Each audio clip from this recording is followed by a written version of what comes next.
Lost cities are one thing. Civilization swallowed by jungle, buried by sand, erased by time. That happens. But what about the cities that were documented, mapped, and studied, and then quietly disappeared from the conversation? Not lost, removed. Today we're looking at 7 cities that historians confirmed were real, that archaeologists found evidence of, and that somehow stopped being talked about. We're asking why. I want to be precise about what I mean by removed, because I'm not claiming anyone bulldozed these places in the night. Every city in this video still physically exists, at least in part. You can visit most of them. What disappeared was something quieter, their place in the story, the textbook paragraph they should have owned, the documentary that somehow never got made. I went into this expecting to find villains. Somebody signs an order, somebody burns a report, and a city drops out of history. I spent weeks pulling excavation records and colonial-era journals looking for that moment, and I want to be honest with you up front. In 6 of these 7 cases, the order doesn't exist. What I found instead was something that doesn't need an order to work. And by the end of this video, I think you'll agree it's worse. The first city is the one exception. It's the only place on this list where I found the order I was looking for. Signed, dated, and aimed directly at a city. And it's the reason I stopped believing the order was ever the point.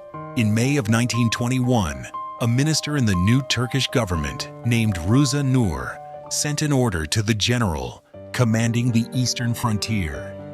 It concerned a ruined city on the border, and it instructed him to wipe its monuments, in the phrase that has come down to us, off the face of the earth. The General Kâzım Karabekir wrote in his memoirs that he rejected the order and never carried it out. And I found nothing decisive against him, so I'll take him at his word. The city was erased anyway. Its name is Ani. In 961, it became the capital of Bagratid, Armenia, and within a few decades, it rivaled Constantinople, perhaps 100,000 people behind double walls, sitting on the trade roads that ran between Byzantium, Persia, and Central Asia. They called it the City of 1,001 Churches. Its cathedral was consecrated in 1001, built by the architect Turdat, the same man later called in to rebuild the fallen dome of the Hagia Sophia. And Ani is not a rumor recovered from a footnote. From 1892 up to 1917, the archaeologist Nikolai Marr excavated it season after season. The royal palace, the walls, the churches, whole quarters, cut into the rock beneath the streets. He measured the site, published it in the academic journals, and filled a museum on the site itself with tens of thousands of objects.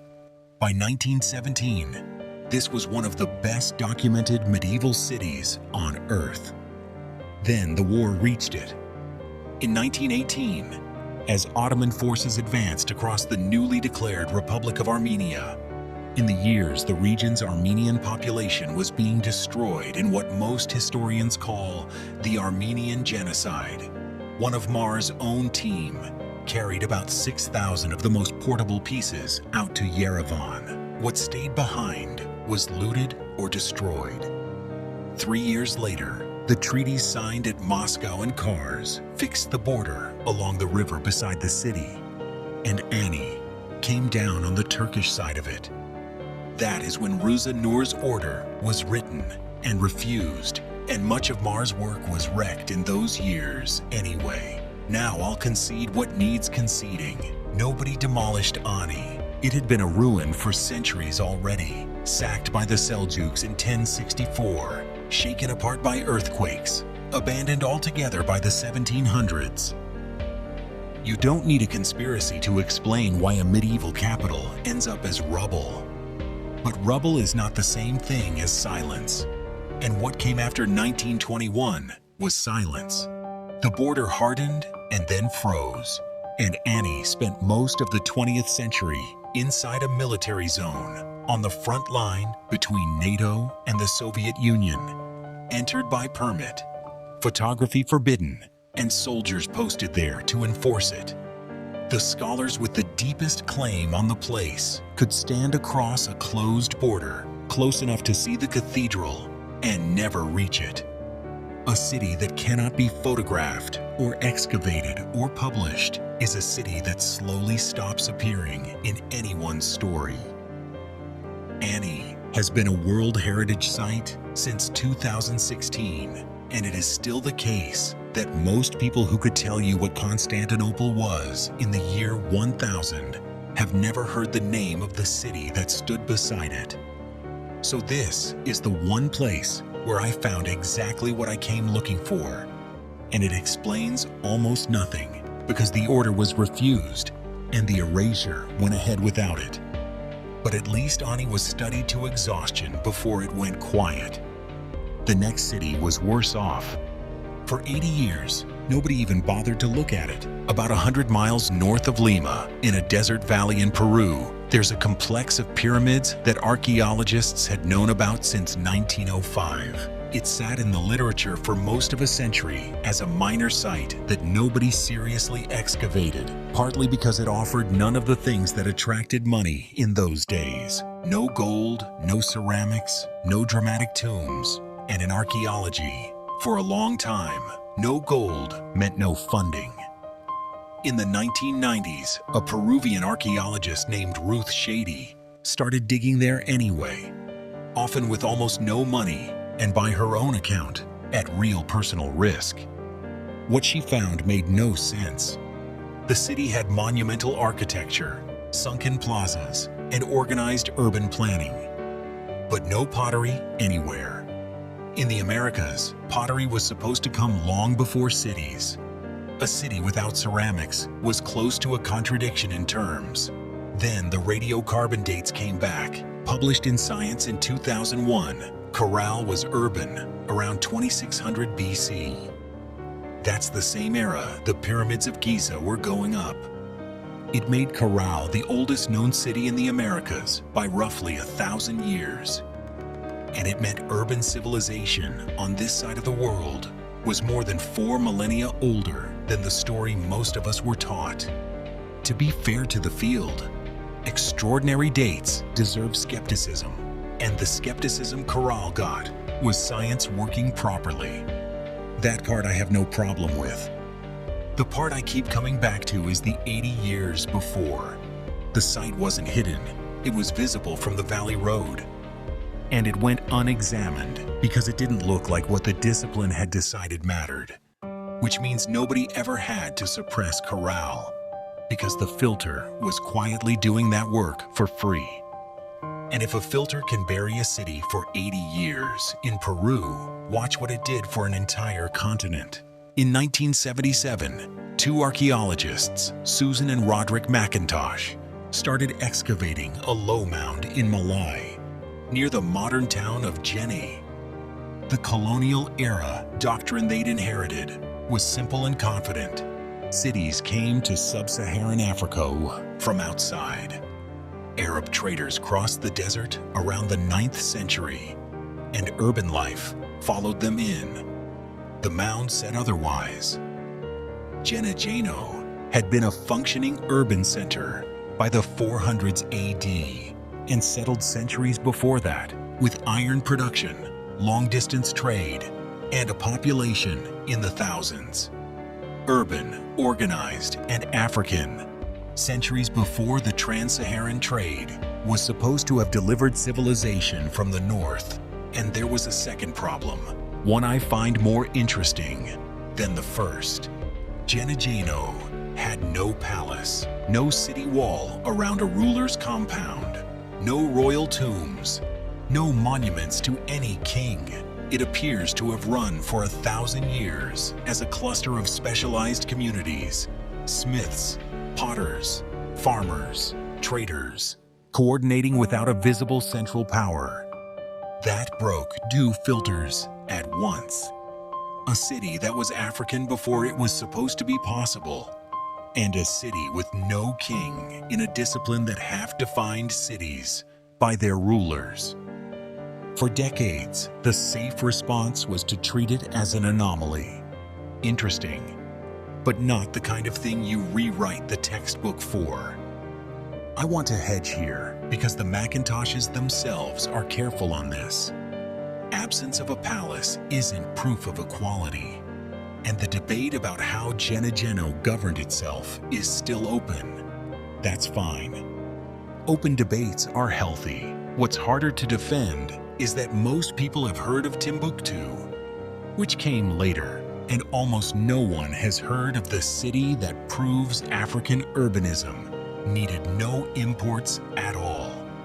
The same filter was working the coastline too. And on the coast, it didn't just ignore a city. It handed the city to someone else. In 1331, Ibn Battuta, probably the most traveled human being of the medieval world, visited an island city off the coast of Tanzania and described it as one of the most beautiful and well-built cities he had seen. Kilwa Kisiwani. Its great mosque was, for centuries, the largest in sub-Saharan Africa, roofed with domes and vaults of coral stone.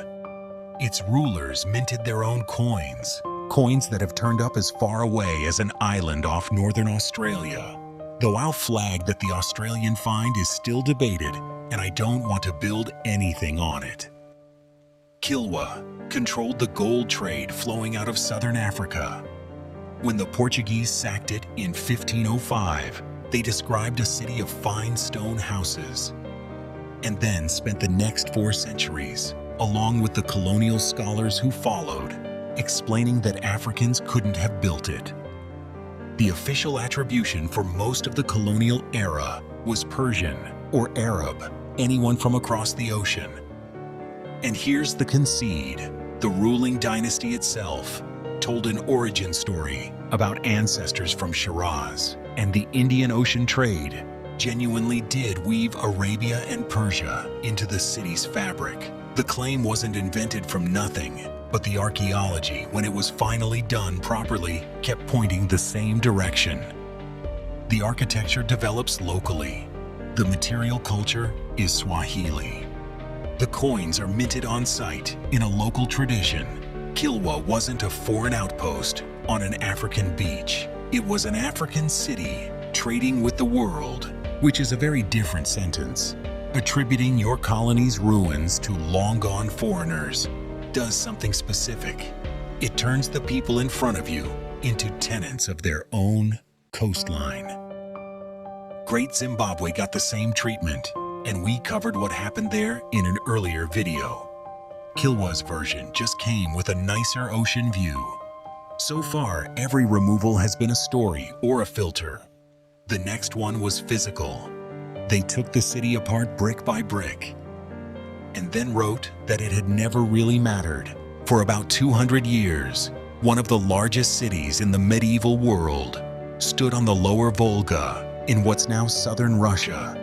Sarai, the capital of the Golden Horde. Ibn Battuta again walked it in the 1330s and wrote that it took him half a day to cross, describing markets, mosques, and quarters for merchants from a dozen nations. Timur wrecked it at the end of the 1300s, and that part is ordinary history. Capitals fall. What happened afterward is the part worth your attention. The bricks of Sarai were carted away for centuries, reused in later towns and fortifications downriver, so the city was physically recycled into the landscape. And while the bricks were leaving, a narrative was arriving. The story of the Tatar yoke, in which the Mongol centuries were a dark age of nomad barbarism. Horsemen with no cities, no architecture, nothing but tribute and destruction. I'm not going to pretend the horde was gentle. Ask Baghdad. We did a whole video on that, but hold the two facts next to each other. The empire described as having no architecture had a capital that awed the most traveled man of the age, and the physical proof was hauled off in wagons to build the towns of the people telling the story. It turns out a city can survive its conqueror far more easily than it survives its conqueror's historians. Now, I promised you honesty about the pattern, so the next city is the one that breaks it. Because this one wasn't filtered, or reattributed, or written over. This one we simply never bothered with. On a reef off the island of Pohnpei, in the middle of the Pacific, there's a city built on top of the ocean. Around 100 artificial islets, constructed from columns of basalt, some of the individual stones weighing tens of tons, stacked like log cabins on coral foundations, threaded with canals. By one engineering estimate, the builders moved on the order of 750,000 tons of stone. It was the seat of the Sotalur dynasty, ruling Pohnpei by around 1200 AD.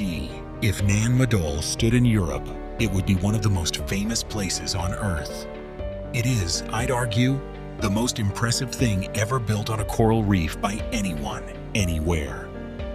And here's where I have to be honest in the other direction, because this list would be dishonest without it. Nobody suppressed Nan Madol. There's no colonial doctrine to blame, no myth built to erase its builders. Pohnpeians have never stopped telling its history.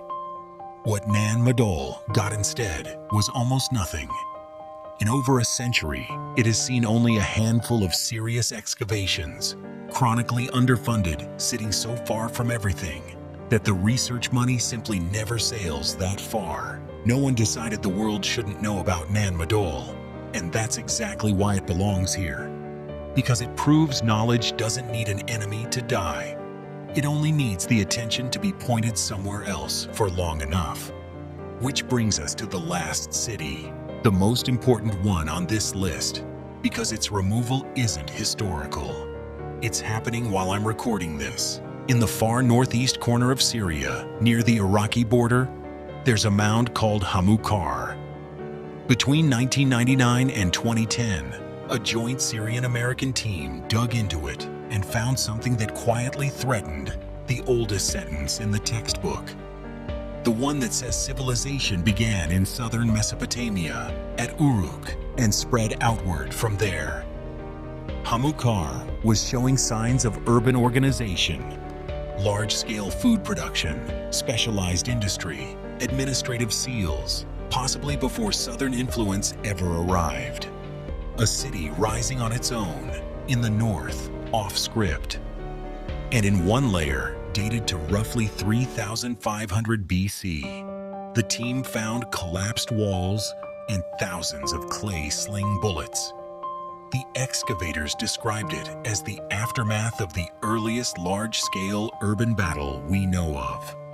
Someone destroyed this city in a coordinated assault 55 centuries ago. And shortly after, material in the Uruk style appears on the site. I want to be careful because the excavators themselves were careful. The sequence is suggestive, the interpretation is contested, and the sample of the mound actually dug is small. The reason the sample is small is the point. In 2011, the war began, and the excavation stopped mid-question. It has never resumed. The trenches are open, the reports end abruptly, and one of the most serious challenges to the story of where civilization began is sitting under a conflict zone with no scheduled return. Every removal we've covered so far took generations to happen, working slowly through stories and blind spots that nobody could see from the inside. This one is happening now at the speed of a war. And there's nothing invisible about it. So let's do what we came to do and name the pattern honestly. I told you I went looking for the villain, and I meant it. I wanted the memo, the committee, the man who decides what gets forgotten. Across 7 cities, on 5 continents, I found him exactly once, in an order that was refused by the man who received it, and that the city managed to disappear without. What I found everywhere else was that each of these cities was buried by a different mechanism entirely. A border, frozen across a ruin, has nothing procedurally in common with a funding blindness. or with an empire recycling its rivals' bricks, or with a war that stops an excavation mid-question. If this were a conspiracy, the methods would rhyme. They don't. And yet, when I laid all 7 side by side, they did share exactly one thing. And it took me embarrassingly long to see it, because it's not a method at all. Each of these cities, at the moment it slipped out of the conversation, had become inconvenient to the story that somebody powerful needed to tell about the world. That's the whole pattern.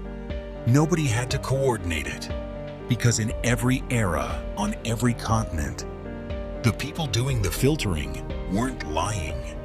They were certain. That's what a filter is, and I find it far more unsettling than a conspiracy, because a conspiracy can be exposed. You can catch a censor. You can leak the memo. You can't leak a filter, because a filter is invisible to the people using it. From the inside, it just feels like common sense. Which leaves one question I genuinely can't close.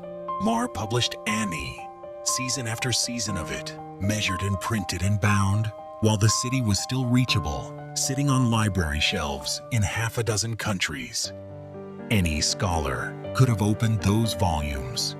For most of a century, almost nobody did. The information was public. The filter just wasn't ready to pass it through. If this is your kind of history, the kind that checks what the textbook skipped, subscribing genuinely helps us keep digging into it, because these are not the topics the algorithm hands out for free. 7 real cities backed by confirmed evidence, and in every case, the world looked directly at them and filed them under doesn't matter.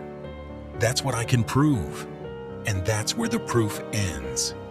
Here's what I can't prove, and it's the question that stops me at 3 in the morning. We can see the 19th century's filter clearly because we're standing outside it. We can even see the 20th century's starting to come into focus. Ours is the one we can't see. Because from the inside, a filter never looks like anything at all. So somewhere in a report published this decade, sitting in the open, cited by no one, there may be another Annie. Something confirmed and real and filed under doesn't matter, waiting for a filter to break. What is it that we, right now, can't afford to believe?